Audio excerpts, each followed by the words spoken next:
Today's Bike Links is made possible by the Lincoln Lancaster Health Department. Public health, everyone, every day, everywhere. The Lower Platte South Natural Resources District. And Lincoln's 10 Health TV.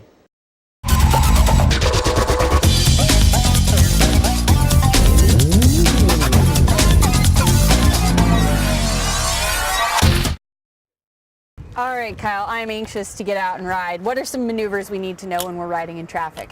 A couple things we need to keep in mind when we're riding in traffic is being able to ride in a straight line. That comes back to that whole predictability thing. So things to make sure you know of, when the bike's underneath you, you got a good center of gravity. If you start leaning to your left, the bike's gonna turn to your left. Lean to your right, the bike's gonna turn to your right.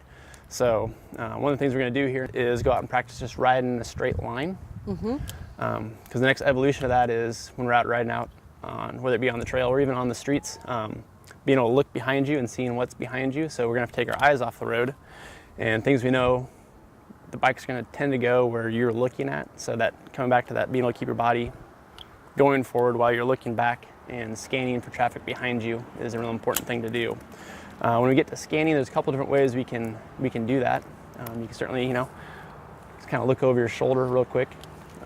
Most of the time, since you're riding on the right-hand side, we're gonna be looking over our left shoulder, but just so you can see, just a quick glance behind there like that.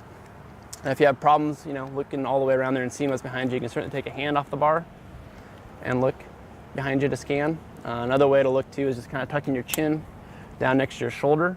Can give you a good sight of what's happening behind you. So we're riding in a straight line, we're having fun on the streets. We're scanning, we know what's going on behind us. Eventually we're probably gonna have to turn.